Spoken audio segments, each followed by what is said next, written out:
에베소서 말씀 살펴보겠습니다. 에베소서 3장 14절부터 제가 19절까지, 혹시 21절까지 가능할까요? 21절까지.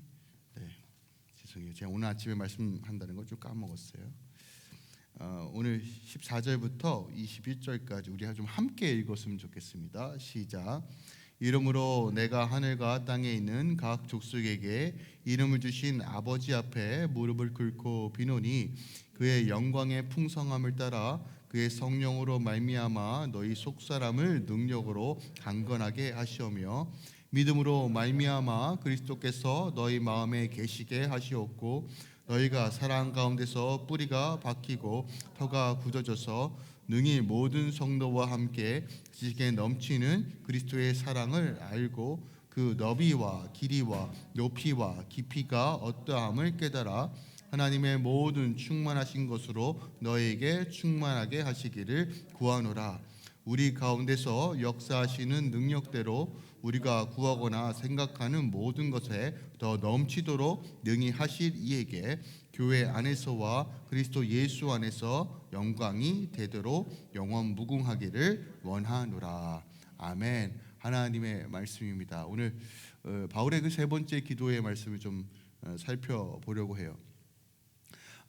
이 세상에서도 그렇고 교회 안에서도 그렇고 가장 많이 선포하는 슬로건, 어떻게 보면 캐치프레이즈 중에 하나가 바로 Love wins all, 사랑이 모든 것을 이긴다라고 하는 이 슬로건을 참 많이 걸어요.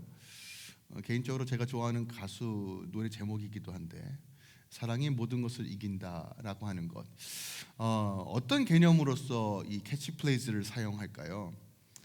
물론 형태와 목적은 다를 수 있지만 사랑이 주는 어떤 잠재력, 어떤 사랑을 통해서 회복, 어떤 소망을 분명하게 바라보기 때문에 사랑이 모든 것을 이긴다라고 하는 이 슬로건에 사람들은 좀 열광하는 것 같아요. 그렇다면 세상에서 말하는 이 사랑의 개념과 우리가 말하는 사랑의 개념의 차이가 뭐가 있을까요? 조금 더 본질적으로 다가가면 결국 사랑의 질적 차이가 좀 다르다라고 할 수 있어요. 어디서부터 시작된 사랑이냐라는 거예요. 보통 세상 사람들은 어떤 사랑의 개념을 어떤 윤리와 도덕 혹은 의지, 어떤 목적성을 가지고 말합니다. 어떤 정치적 개념으로도 얘기하죠. 어떤 유토피아적인 개념으로서 뭔가 사랑이 넘쳐나면 좋은 세상, 행복한 세상이 될 거야라는 어떤 막연한 그림 안에서 Love wins all이라는 단어를 사용해요. 그러나 우리가 성경에서 말하고 있는 이 사랑의 개념은 결국 우리가 어디서 해답을 찾아야 되는가? 십자가라는 이 복음에서 이 사랑을 이해해야 한다는 것이에요. 우리가 바울의 기도, 3장에 나와 있는 바울의 기도를 살펴보고 있어요. 첫 번째는 우리가 믿음으로 속사람의 강건함, 두 번째로 우리가 성령으로 믿음으로 주님께서 우리 안에 함께 계시게 해달라는 기도, 그리고 오늘은 그리스도의 사랑을 깨닫게 해달라고 간구하는 이 기도에 우리가 도달하였습니다. 그리스도의 사랑이 얼마나 깊은지, 얼마나 넓은지, 얼마나 풍성한지 바울은 자신이 알고 있는 모든 수식어를 총동원하여서 말하고자 하는 어떤 분명한 의지가 오늘 본문을 통해서도 우리가 느낄 수 있다는 것이에요. 우리가 오늘 본문상 읽어보면 너희가 사랑 가운데 뿌리가 박히고 터가 굳어져서 능히 모든 성도들과 함께 지식에 넘치는 그리스도의 사랑을 알고 그 넓이와 깊이와 높이와 깊이가 어떠함을 깨달아 하나님의 모든 충만하신 것을 너에게 충만하게 하기를 구하노라. 이 문자 그대로 여러분들 이게 이해가 되지 않습니까? 이해가 되죠. 문자 그대로 이것을 이해하는 것에는 우린 전혀 무리가 없어요. 하지만 우리가 알고 있듯이 바울의 기도는 단순하게 이 지식을 전달하는 것에 멈추지 않는다는 것이에요. 바울의 기도가 특별한 이유는 우리가 어떻게 기도해야 돼 라는 것들을 가르쳐 주기도 하지만 실질적으로 우리가 이 기도가 뚫어져서 우리가 단순하게 예수를 믿는 삶에서 그치는 것이 아니라, 즉 신분이 바뀌는 삶, 죄인 된 삶, 죽을 수밖에 없는 삶이 아니라 죽었던 우리가 그리스도인의 하나님의 자녀가 되는 삶의 시작을 이루는 것을 넘어서 이젠 그러한 삶을 우리 삶 가운데 살아내기 위해 이 기도가 우리 삶 가운데 반드시 열려야 된다라고 우리에게 가르쳐주고 있는 것이에요. 그러니까 우리 안에 어그러지고 깨져있던 우리 안의 질서들이 다시 한번 주의 말씀으로 재정비되고 재질서가 이루어지고 하나님 깨졌던 우리가 하나님의 피조물로서 새롭게 되는 방식, 더 나아가 내 삶 가운데 교회로서 살아낼 능력과 그리고 힘이 바로 이 교회를 통해서 우리 안에 이루어질 수 있다. 그것을 향해 바울은 교회를 향해 중보기도 하고 있고 우리가 이 기도의 삶이 열려야 된다라고 우리에게 말해주고 있다는 이 관점에서 이 세 번째 기도를 살펴보면 이것은 그냥 문자 그대로만 이해하면 안 되는구나라는 것을 우리가 좀 마주할 수밖에 없어요. 특별하게 오늘 바울이 지식에 넘치는 이라고 18절에 표현합니다. 지식에 넘치는. 그러니까 이것을 우리가 문자 그대로 해석하면 지식에 넘치니까 지식을 더하고 더하고 더 해야 되는구나, 말씀 공부 정말 열심히 해야 되는구나, 성경 공부 열심히 해야 되는구나 라고 이해할 수 있지만 여기서 넘치고라는 이 단어는 원어적으로 월등하다, 뛰어나다, 초월한다라는 의미를 가지고 있어요. 즉 무슨 얘기냐면 하나님의 사랑과 은혜와 능력을 설명할 때 늘 이 단어를 사용하는데 인간이 가지고 있는 지식의 한계로는 결코 그리스도의 사랑을 깨달을 수 없다는 것이에요. 그러니까 인간이 가지고 있는 제한적인 지식으로는 아무리 지식을 더해도 이 그리스도의 사랑을 깨달을 수 없기에 기도하라는 것이에요. 기도해야지만 내가 제한된 내 지식의 수준을 뛰어넘는 그리스도의 사랑을 마주하고 채울 수 있다는 것이에요. 오직 기도를 통해서만 우리가 그리스도의 사랑을 내 마음속에 각인시키고 새길 수 있으며 그 힘으로 살아갈 수 있다는 것이에요. 우리가 기도해야 될 이유가 너무 명확합니다. 이것 다시 뒤집어서 얘기하면 기도하지 않으면 그리스도의 사랑을 알 방법이 없다는 것이에요. 성경을 천독해도 말씀 공부 열심히 해도 기도하지 않으면 이 그리스도의 사랑의 깊이와 넓이와 풍성함을 충만함을 알 수 없다라고 선언하는 것이에요. 저는 이 교회가 이 그리스도의 사랑으로 충만한 교회이길 소망합니다. 여러분의 삶이 그리스도의 사랑으로 늘 하나님의 나라를 경험하며 누리길 소망합니다. 여러분 신분의 변화, 우리가 죄인된 삶에서 의인된 하나님의 그 의로움을 입은 자입니다. 칭의죠. 다시 말씀드리면 우리는 성화, 즉 하나님의 자녀된 삶을 살아야 합니다. 여러분 이게 너무 중요합니다.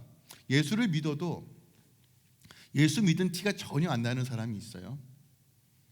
이런 거예요. 길거리 가면서 예수 믿으세요? 라고 물을 때 많은 사람들이 저 교회 다녀요 그래요. 여러분 교회를 다니는 것과 예수를 믿는 건 다른 겁니다. 근데 우리는 보통 내가 교회를 다니니까 예수를 믿는다라고 생각해요. 전도해보면 딱 나옵니다. 예수 믿으세요? 라고 하면 저 교회 다녀요 라고 해요. 이게 틀린 얘기는 아니죠. 예수를 믿으니까 교회를 다니죠. 하지만 완전히 여러분 이 개념이 달라요. 예수를 믿는 것과 교회를 이렇게 표현해서 죄송하지만 댕기는 것은 다릅니다. 출석도장 찍는 건 달라요. 저는 여러분들이 진짜 예수 믿었으면 좋겠어요. 이 교회가 우리 다음 세대들이 교회를 댕기는 게 아니라 예수를 분명하게 믿고 그가 주요, 그가 그리스도이심을 증거하는 자녀 되길 소망합니다. 그러기 위해서는 여러분 이 그리스도의 사랑이 내 안에 새겨져야 한다라고 말하는 것이에요. 자, 그리스도의 사랑. 여러분 이 그리스도라의 사랑이라는 이 표현이 여러분 익숙하십니까? 아니면 조금은 이상하십니까? 그리스도의 사랑.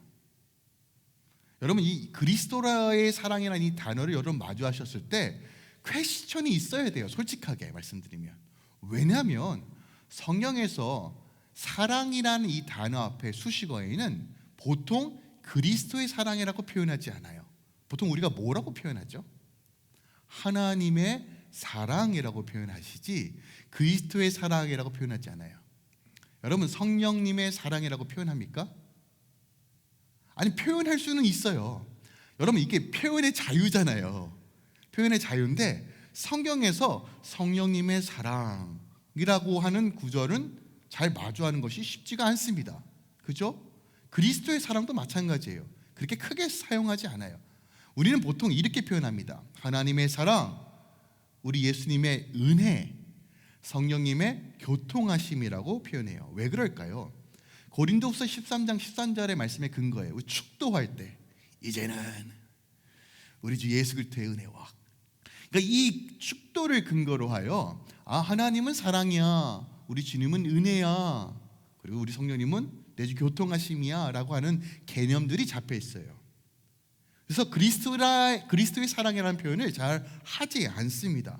그런데 바울이 그리스도의 사랑이라고 표현했어요. 바울이 실수한 건가요? 아니에요. 분명히 의도성이 있는 거예요. 의도와 목적을 가지고 지금 에베소 교회가, 몸된 교회가 그리스도의 사랑을 분명하게 깨닫기 원한다라고 기도합니다. 이건 매우 구체적인 표현이에요. 구체적인 표현. 자, 우리가 그냥 뭐 이렇게까지 목사님 심각하게 생각해요. 대충 이해하고 넘어가고 그 은혜만 충만하면 되지. 자꾸 이렇게 단어 하나 꼬집어서 가니까 지금 에베소서가 43편까지 된 거 아닙니까? 하고 이해할 수 있어요. 그런데 제가 왜 아마 3주 전에도 말씀드렸을 거예요. 이 그리스도의 사랑이라는 이 단어에 딱 멈춰버렸어요. 그러니까 모르면 그냥 흘려보낼 수도 있는 거였는데 알고 보니까 이거 매우 시리어스한 거예요. 그러니까 제가 이걸 넘어가지 못해서, 감사하게도 뭐 성령 감진조도 있었고 또 우리가 패밀리 데이도 있었기 때문에 그 주제에 맞춰서 저희가 말씀을 살펴봄으로써 제가 이것을 더 묵상할 수 있는 시간이 주어지면 너무 감사하지만, 시간이 주어졌다고 깨닫는 건 다른 거더라고요. 여전히 저는 지금 이 말씀을 증거하면서도 이 그리스도의 사랑에 대한 묵상을 계속하고 있습니다. 왜냐? 이것은 지식을 초월한 것이니까.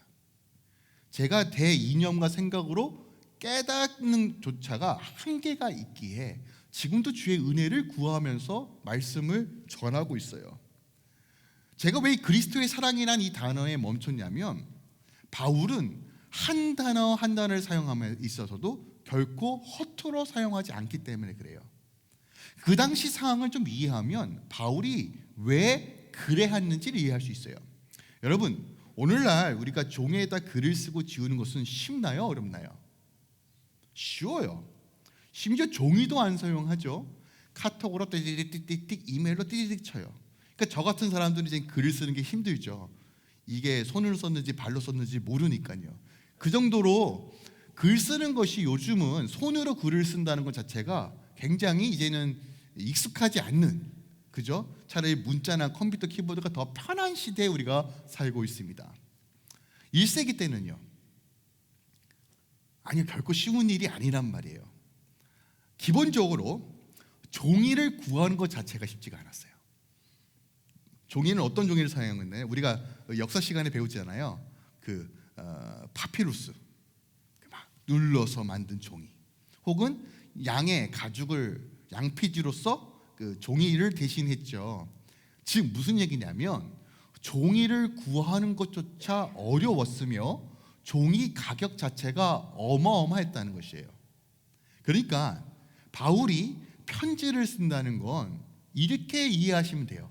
자기 재산 다 팔아서 종이를 사서 글을 쓴 거예요. 이해가 되십니까? 그런데 우리가 이렇게 이해할 수 있잖아요. 목사님, 에베소서는 왜 6장밖에 없어요? 그 로마서는 왜 이렇게 많아요? 저는 이렇게도 생각하는 거예요. 당시, 그러니까 상상입니다. 바울이 가지고 있는 전 재산을 다 팔았는데 파피루스를 3장밖에 못 샀어요. 그럼 그 3장 안에 편지를 써야 되는 거예요. 어떤 방식으로 쓸까요? 여러분, 쓰고 지우는 것이 쉽지 않은 시대예요. 정말 머릿속에 정리와 고심과 여러 가지 고민 가운데 한 땀 한 땀 쓸 수밖에 없어요. 그러니까 모든 제한적인 상황 가운데서 가장 말하고 싶어하는 것들을 담은 것이 바울 서신서라는 것이에요. 근데 에베소서는 또 어디서 썼습니까? 감옥에서 썼어요. 더 제한적일 수밖에 없어요. 그러니까 이 사실을 제 안에 딱 마주하니까 그리스도의 사랑이라고 의도적으로 이 쓴 단어 안에 멈출 수밖에 없더라고요. 제 안의 기도는 주님, 바울이 말하고자 하는 그리스도의 사랑이 대체 무엇을 이야기합니까? 였어요. 이거는 우리가 문자적으로 이해할 때 십자가의 사랑을 말하는 것은 분명합니다. 근데 우리가 질문해 볼까요? 여러분 십자가의 사랑을 모르십니까? 신앙생활 조금만 해도 예수 그리스도의 십자가의 사랑이 무엇인지를 서술하시오라고 하면 여러분들 열심히 쓰실 거예요. 주님께서 나를 위해 십자가에 돌아가셨어요. 골고다 언덕을 지나가셨습니다. 조금 지식이 있으신 분은 십자가의 무게는 대략 80kg며 길이는 한 3m가 조금 못 되며 막 열심히 쓸 겁니다. 여러분 십자가의 사랑에 대해서 서술하라고 하면 여기서 서술하지 못할 사람은 하나도 없을 것 같아요. 예수님께서 우리를 위해 죽으셨습니다. 속량은 이런 의미입니다. 주님의 죽으심은 이런 의미입니다. 신학적으로 접근해도 이걸 쓰는 데는 전혀 어려움이 없을 겁니다. 여러분 다 공부하셨으니까요. 근데 저는 그게 전달되는 게 아니라는 것에 대한 마주함이 있으니까 제가 이 말씀을 전하는 것에 굉장히 큰 부담감이 느꼈어요. 오히려 제가 말씀을 전하지 않고 그냥 기도만 하는 것이 옳다라는 생각도 했었어요. 주님, 이 시간 가운데 그리스도의 사랑을 마주할 수 있는 은혜를 달라고. 제가 그 기도만 하고 지금 올라온 거예요. 지식의 수준을 넘어 지식을 초월하는 그리스도의 사랑을 깨닫는 것. 그것이 지금 바울의 기도라는 것이에요. 에베소 교회 말씀으로 충만한 교회였어요. 이단 사입으로부터 교회를 지켰던 교회입니다. 계시록을 봐도 너무 분명하잖아요. 그런데 지금 귀로만 듣지 말고 생각으로만 그 사랑을 이해하지 말고 그 십자가의 사랑, 지식을 초월한 그리스도의 사랑을 깨닫기 위해 기도하라라고 우리에게 말하고 있는 것이에요. 그래서 제가 고민해 봤습니다. 그리스도의 사랑을 가장 퍼스널리하게, 가장 적나라하고 명확하고 구체적으로 말하고 있는 성경은 어디일까라고 하는 것을 고민하다가 제가 아가서를 묵상했어요. 그래서 아가서를 묵상합니다. 가장 사람과 사람 간의 관계에서 그리스도의 사랑이 무엇인지를 가장 잘 설명하는 책이 어딜까라고 했더니 저에겐 아가서였어요. 아가서는 표면적으로 솔로몬과 슬라미 여인의 사랑의 이야기처럼 보입니다. 근데 여러분 아가서는 그렇게 이해하시면 안 돼요. 자, 지혜서 중 우리 욥기부터 아가서까지 총 5권을 지혜서라고 말합니다. 결국 아가서에서 말하고자 하는 핵심 뭐냐면 지혜의 완성은 사랑이다라는 것을 말하고 있는 거예요. 그리고 솔로몬과 슬라미 여인의 사랑의 이야기로 해석하는 것이 아니라 솔로몬이 철저하게 그리스도라는 신랑과 자신이 신부된 입장에서 쓴 책이 아가서입니다. 그러니까 여러분 신부를 성별로 이해하시면 안 돼요. 그러니까 솔로몬이 철저하게 자신이 그리스도의 신부가 되어서 쓴 책이 아가서예요. 그러니까 자신이 사랑을 주었던 내용을 담은 책이 아가서가 아니라 자신이 그 하나님의 그 사랑, 그리스도의 사랑을 경험한 책이 바로 아가서라는 것이에요. 그리고 아가서 중에서 가장 핵심적 구절이 아가서 8장 6절에서 7절입니다. 우리 함께 읽을까요? 아가서 8장 6절에서 7절입니다. 시작. 너는 나를 도장같이 마음에 품고 도장같이 발에 두라. 사랑은 죽음같이 강하고 질투는 수월같이 잔인하며 불길같이 일어나니 그 기세가 여호와의 불과 같으리라. 많은 물도 이 사랑을 끄지 못하겠고 홍수라도 삼키지 못하나니 사람이 그의 온 가상을 다 주고 사랑과 바꾸려 할지라도 오히려 멸시를 받으리라 라고 말합니다. 저는 이 두 구절이 바로 그리스도의 사랑의 모든 것을 담고 있다라고 생각합니다. 그래서 이 구절을 함께 살펴보면서 오늘 에베소서에 담겨져 있는 우리 바울의 세 번째 기도와 함께 연결지어서 우리가 함께 좀 더 그리스도의 사랑을 좀 묵상해 보길 원합니다. 먼저 아가서에 보면 이렇게 표현합니다. 너는 나를 도장같이 마음에 품고 도장같이 팔에 두라라고 말합니다. 자, 마음은 여러분 기억하세요. 우리 중심의 영역입니다. 제가 마음을 어디에 있는가라고 제가 표현할 때 영과 혼과 육 사이에 이 혼의 가장 중앙이 마음이다라고 말씀드렸어요. 그래서 마음을 지킨다는 것은 하나님의 영으로 내 마음을 중심을 채우지 않으면 우리는 세상 가운데 흘러갈 수밖에 없으니까 마음, 이 혼의 중심에 있는 생각을 지키는 이 마음의 영역을 지키는 것이 전부다라고 말씀드렸어요. 그래서 마음은 우리의 중심의 영역이고 팔은 어딜까요? 우리 행함의 영역입니다. 그런데 오늘 아가서에 보니까 너희 도장을 마음에 품으라 라고 말합니다. 도장은 무엇을 의미하냐면 인을 새긴다는 것과 같은 거예요. 도장은 쿵 하고 찍는 거예요. 넌 내 거다라고 하는 것이에요. 그러니까 하나님의 도장을 어디다 찍으라고 말합니까? 마음에 찍으라고 말해요. 또 어디다 찍으라고 말합니까? 팔에 찍으라라고 말합니다. 자, 이것은 무엇을 의미할까요? 이 말씀을 예수님께서 마태복음 22장 37절에 이렇게 푸셨어요. 자, 이거랑 연결시키셔야 돼요. 마태복음 22장 37절입니다. 예수께서 이르시되 내 마음을 다하고 목숨을 다하고 뜻을 다하여 주 너희 하나님을 사랑하라. 이것이 크고 첫째 되는 계명이다예요. 여러분 기억하세요. 마음에 새긴다는 것은 내 마음의 중심에 하나님의 사랑으로 새긴다는 의미예요. 이것이 첫째 계명이라는 것이에요. 여러분 이해가 되십니까? 그러니까 지금 바울이 너희가 그리스도의 사랑을 깨달아라 라고 하는 것은 너희 마음에 그리스도를 새기라는 말이에요. 이것이 너희 마음에 도장을 찍으라는 말이고 이것이 너희 하나님을 사랑하라는 말과 같은 개념인 거예요. 왜 이게 필요하냐면 내 마음에, 내 중심에 하나님의 사랑으로 새기지 않으면 우리 삶의 두 번째 계명은 없어요. 자, 3장은 여러분 이걸 영적으로 좀 보셔야 돼요. 3장에 이 기도로 마무리가 됩니다. 그러니까 에베소서 1장부터 3장까지는 우리가 믿는 것이 무엇인가를 가장 잘 정리해서 담아 놓은 책이 1장부터 3장이에요.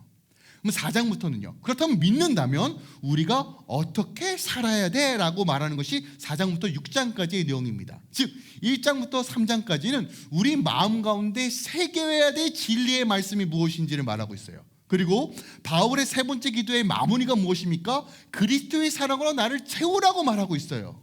그러니까 하나님을 사랑하는 것을 내 마음에 새기지 않으면, 그 사랑으로 나를 채우지 않으면, 그 사랑을 깨닫지 못하면 내 삶에 에베소서 4장 이후의 삶은 없다는 것이에요. 여러분 이게 보이셔야 돼요. 그러니까 그리스도의 사랑이 없는 헌신은 다 육의 열매입니다. 그리스도의 사랑이 내 안에 새겨지지 않는 모든 삶은 세상과 구별될 수 없습니다. 십자가로 인한 그리스도의 사랑이 내 안에 풍성하게 채우지 못한 상태에서 내가 하는 모든 행동은 결국 육의 열매를 맺을 수밖에 없다는 원리를 우리에게 보여주는 거예요. 두 번째 계명이 뭐라고 말하는가? 내 이웃을 내 자신같이 사랑하라요. 이것은 손의 영역입니다. 보이십니까? 마음의 도장을 찍고 내 손의 도장을 찍으라는 것이에요. 그런데 아가서가 독특한 게 뭐냐면 여러분 마음의 도장을 찍으라는 것은 명령어로 쓰였어요. 내 팔의 도장을 찍으라는 것은 명령어가 아닙니다. 그러니까 여러분 삶 가운데 첫 계명이 회복되지 않으면, 그리스도의 사랑이 내 안에 채워지지 않으면 두 번째 계명은 없다는 거예요. 여러분 사도 요한도 요한일서 3장 18절에 동일하게 말하는 것은 뭐예요? 자녀들아 우리가 말과 혀로만 사랑하지 말고 행함과 진실함으로 하자. 이로써 우리가 진리에 속한 줄 알고 또 우리의 마음을 주 앞에서 굳세게 하리라요. 여러분 이 말씀이 풀어지십니까? 내가 그리스도의 사랑으로 채워져서 내 안에 풍성해진 것이 흘러가면 내가 행함으로써 드러난다는 것이에요. 그때 어떤 일이 벌어집니까? 우리의 마음이 주 안에서 굳세게진다고. 영적인 순기능이 일어난다는 것이에요. 바울이 왜 마지막에 기도에 그리스도의 사랑을 깨달아 알게 해달라고 기도했을까요? 이것이 우리의 모든 삶의 완성이기 때문에 그래요. 십자가의 사랑을 깨닫는 것을 아가서는 이렇게 표현한 겁니다. 그 사랑의 마음에 새기라. 마음에 도장을 찍으라 하는 거예요. 다시 말씀드립니다. 그리스도의 사랑을 깨닫는 것이 전부예요. 제가 주님과의 친밀함이 중요합니다. 주의 얼굴을 구합니다. 이 모든 것들은 결국 내 안에 십자가의 사랑을 각인시키고 새기는 것이 전부라는 것이에요. 여러분, 이건 명령입니다. 십자가의 사랑을 지식으로 하지 마십시오. 지식은 아무 능력이 없습니다. 맛보시고 경험하셔야 돼요. 내 앞에 그 십자가의 사랑, 나를 위해 죽으시고 부활하신 그 놀라우신 십자가의 사랑을 마주하셔야 돼요. 못 느끼신다고요? 기도하시라는 거예요. 기도. 우리가 왜 기도합니까? 뭘 구하기 위해서? 아니요. 이걸로 나를 채우기 위해 기도하는 거예요. 내 안에 십자가의 사랑이 채워지면 Love wins all. 사랑이 모든 것을 이기는 거예요. 여러분, 이 비밀이 깨달으셔야 돼요. 십자가의 사랑이 우리 안에 없으면 우리는 어떤 것도 소망할 수 없어요. 어떤 것도 기대할 수 없습니다. 어떤 것을 바랄 수도 없어요. 왜요? 이루어도 결국 허무함과 허탈함에 마주할 수밖에 없기 때문에 그래요. 우리가 예배하는 이유가 뭐예요? 우리가 기도하는 이유가 뭡니까? 이 사랑이 내 안에 채워지는 거예요. 다른 거 아닙니다. 이게 우선순위입니다. 그래서요, 내 안에 그리스도의 사랑이 채워지면요, 기도가 절로 나와요. 어머 하루 종일 기도했는데 또 막 힘이 넘쳐요. 그리스도의 사랑이 부음바 되는 거예요. 그래서 여러분, 기도를 억지로 하지 마시고 그리스도의 사랑을 구하세요. 내 안에 감사와 찬양이 없어요. 그리스도의 사랑을 구하세요. 내 안에 사랑이 채워지면 전도는 될까요? 안 될까요? 내 마음에 인이 새겨지면 내 팔은 자연스럽게 사랑으로 흘러가는 겁니다. 여러분, 계시록 2장에 보면 에베소 교회가 책망을 받아요. 여러분, 뭐 책망받죠? 너희들 처음 사랑을 버렸다라고 표현합니다. 여러분, 이게 이해가 되셔야 돼요. 완전한 교회, 바울, 요한, 디모데, 이 거성 같은 믿음의 선배들, 목사님들이 목회하던 교회예요. 어떻게 보면 다른 교회의 가장 모델적 교회가 에베소 교회였단 말이에요. 가장 많이 두란노선에서 바울의 가르침을 받았던 교회가 에베소 교회예요. 실학적으로 전혀 문제 없어요. 열심도 전혀 문제 없습니다. 그런데 뭐예요? 마음에 그리스도의 사랑이 없는 거예요. 그것을 첫사랑을 버렸다라고 말해요. 그러니까 뭐예요? 회개하고 돌이키라라고 말합니다. 여러분, 그리스도의 사랑을 잃어버리면 모든 것을 잃어버리는 겁니다. 계속 나가겠습니다. 그러면 이 그리스도의 사랑의 본질이 뭘까? 아가서에 보니까 뭐라고 표현하면 사랑은 죽음같이 강하다라고 표현해요. 여러분, 죽음이 무엇을 의미해요? 죽음이 왜 강합니까? 모든 피조물은 죽음 앞에 나약해질 수밖에 없어요. 모든 피조 세계는 죽음을 결코 이길 수 없습니다. 그죠? 아무리 살아 팔팔 뛰어도, 아무리 강해 보여도 죽음 앞에 한낱 아무것도 아니게 돼요. 그래서 죽음이 강한 겁니다. 그런데 기억하세요. 죽음을 이길 수 있는 존재는 누구인가요? 창조주밖에 없어요. 왜요? 창조주에게는 죽음의 영역이 적군조차 할 수 없기 때문에 그래요. 사랑은 죽음같이 강하다는 것은 무슨 말입니까? 이 사랑이 이 땅의 피조물의 것이 아니라는 것이에요. 기억하십니까? 이 사랑은 피조물에 의해서 생성된 것이 아니라는 것이에요. 그래서 죽음같이 강하다라고 표현하는 것이에요. 그럼 이것을 다른 관점에서 이해하면 이런 거예요. 이 사랑이 이 죽음을 이긴다라는 거예요. 이 피조물에, 그 어떤 위협도 이 사랑이 피조 세계의 이 한계를 뛰어넘는 능력이 바로 그리스도의 사랑이라는 거예요.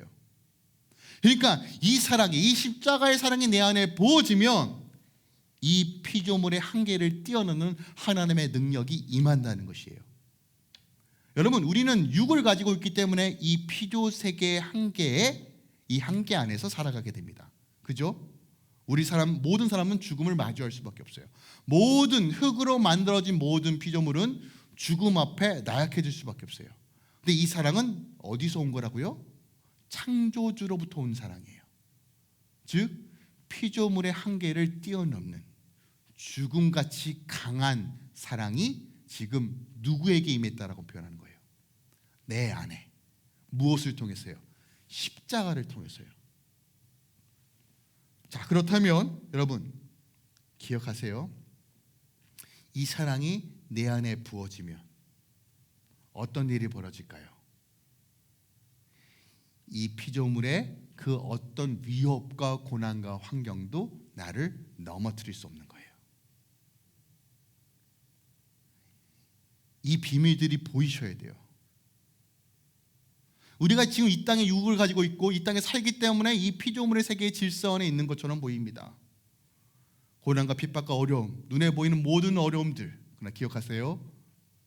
죽음같이 강한 창조주의 사랑이 내 안에 부음받으면 피조물의 한계를 뛰어넘는 거예요.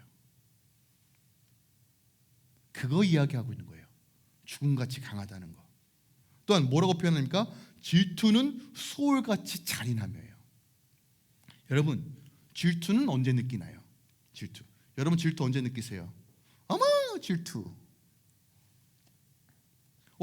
내 건데, 내 소유인데 왜 저래? 라고 할 때 질투를 느껴요. 그러니까 질투는 소유욕으로부터 시작되는 감정이 질투입니다. 그런데 성경에서요, 출애굽기 34장에 하나님께서 뭐라고 말씀하시냐면 여호와는 질투라, 자신의 이름을 질투라고 표현하세요. 질투라 이름하는 질투의 하나님이다라고 해요. 나는 질투야. 나는 질투하는 하나님이야요. 그러니까 인간의 관점에서 보면 이 질투는 굉장히 부정적인 요소예요. 이 질투하기 때문에 데이트 폭행도 일어나고 몹쓸 짓도 일어나는 거 아닙니까? 내 건데, 난 너한테 준 적이 없는데, 내 건데, 싸움 나는 거 아닙니까? 결국 부부 싸움의 모든 원인도 이런 거 아닙니까? 내 건데, 내 소유인데, 내 영역인데 왜 침범해?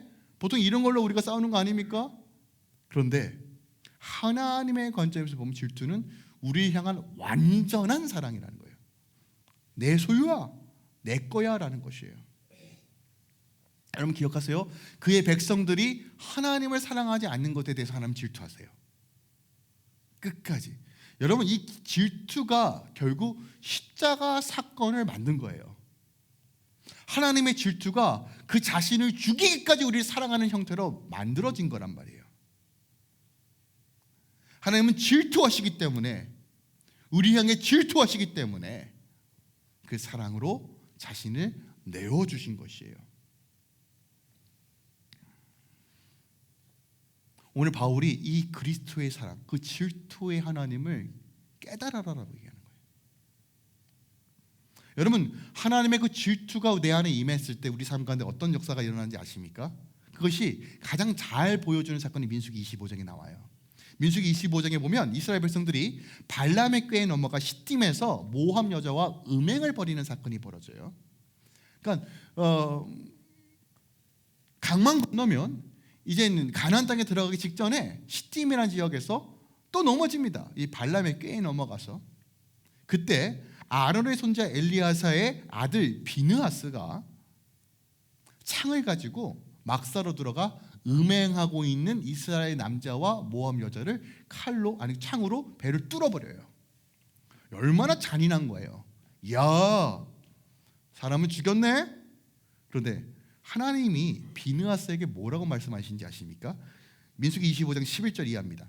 제사장의 아론 손자 엘리야사의 아들 비느하스가 보세요. 내 질투심으로 질투하여 이스라엘 자손 중에 내 노를 누리켜 내 질투심으로 그들을 소멸하지 않게 하였도다. 그러므로 말하라. 내가 그에게 내 평안의 언약을 주리니 그와 그의 후손의 영원한 제사장 직분의 언약이라. 그가 그의 하나님을 위하여 질투하였다라고 말해요. 비느하스의 그 행동으로 인하여 질병이, 역병이 멈추게 됩니다. 하나님 그것을 귀하게 여기시는 거예요. 뭐라고 하니까 나의 질투심으로 질투하였다는 거예요. 이것을 다르게 이해하면 이거예요. 하나님의 그 부음받은 그 사랑으로 사랑하였다라고 표현하는 거예요. 여러분, 하나님의 사랑으로 충만해지면 어떤 일이 벌어지는지 아십니까? 하나님의 그 질투심으로 세상을 향해 나아갈 수밖에 없어요.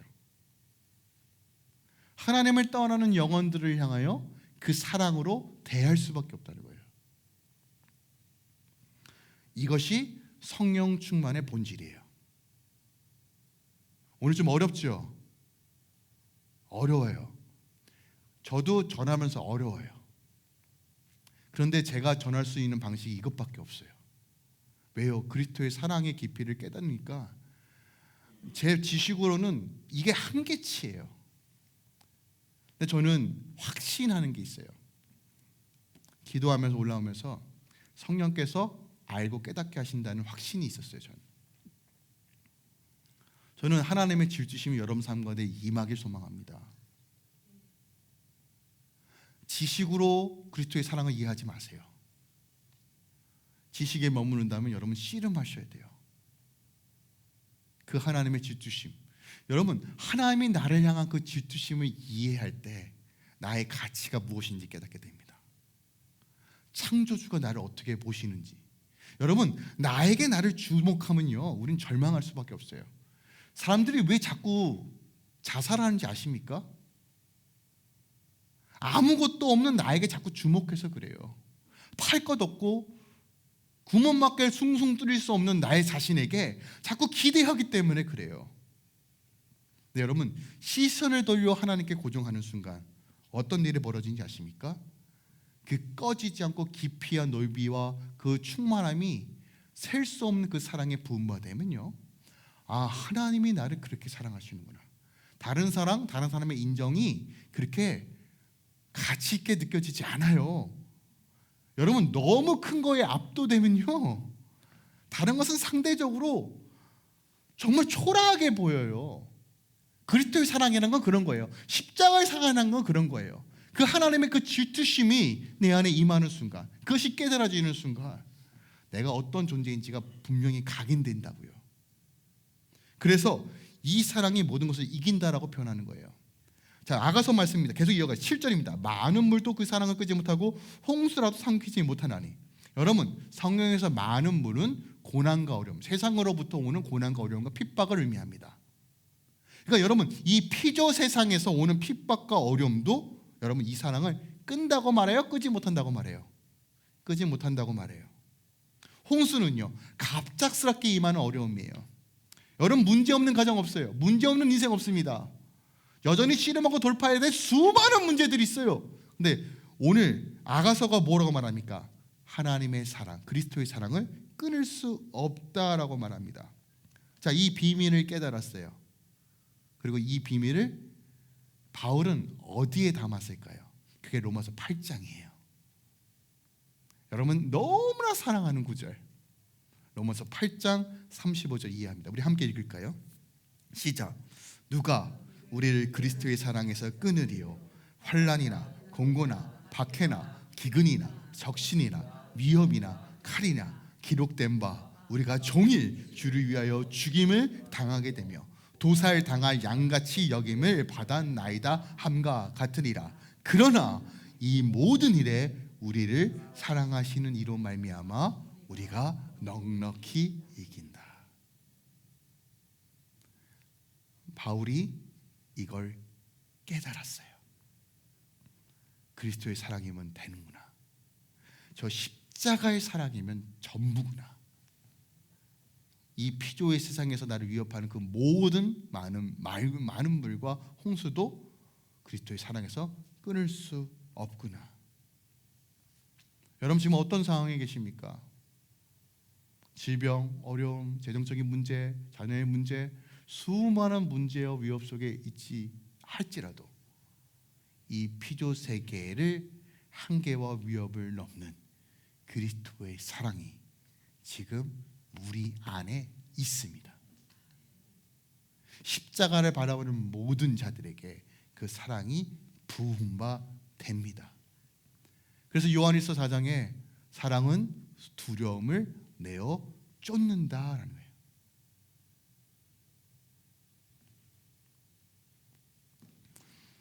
여러분, 문제 생기면 기도하잖아요. 돈 필요하면 기도하잖아요. 기도 안 합니까? 아프면 기도하죠. 우리 다 기도해요. 때로는 금식까지 합니다. 그런데 여러분, 가장 본질적인 그리스도의 사랑을 위해서 우리가 기도하고 금식해야 되는 거 아닙니까? 이게 전부잖아요. 이게 전부란 말이에요, 여러분. 이게 전부예요. 내가 그리스도의 사랑 안에 있다는 것이 확인되어지고 깨달아지면 모든 것들이 풀린다고요. 저는 이 교회가 이것을 위해서 끊임없이 기도하고 나아가는 교회이길 소망합니다. 그런데요, 여러분, 내 삶의 개인적인 영역만 이 사랑을 찾는 게 아니에요. 오늘 말씀 계속 살펴볼게요. 오늘 예배서 3장 17절 이렇게 말합니다. 믿음으로 말미암아 그리스도께서 너희 마음에 계시게 하시었고 너희 사랑 가운데 뿌리가 박히고 터가 굳어져서 18절입니다. 능히 모든 성도와 함께라고 얘기해요. 여러분 스스로만 이 사랑은 내가 독식해야지만 독식하고 싶어도 독식 안 돼요. 안 됩니다. 뭐라고 말합니까? 함께요. 저는 이 교회가 함께 이 그리스도의 사랑으로 충만해져서 나아가는 교회이길 소망합니다. 그때 어떤 일이 벌어지는가가 바로 20절, 21절이에요. 우리 가운데 역사하시는 능력대로 우리가 구하거나 생각하는 모든 것에 더 넘치도록 능히 하시리에게 교회 안에서 그리스도 예수 안에서 영광이 대대로 영원 무궁하기를 원하노라. 아멘. 전 이 기도가 이 교회 가운데 풀어졌음을 믿습니다. 정리합니다. 어렵지 않아요. 제가 장엄하게 설명했던 이유는 이것이 지식이 아니라 경험을 통해서 깨달아야 되는데, 그래도 제가 어떻게 해서든 여러분들에게 먹이기 위하여 굳이 말씀을 가지고 푼 거지만 주님께서 깨닫게 해주셔야 돼요.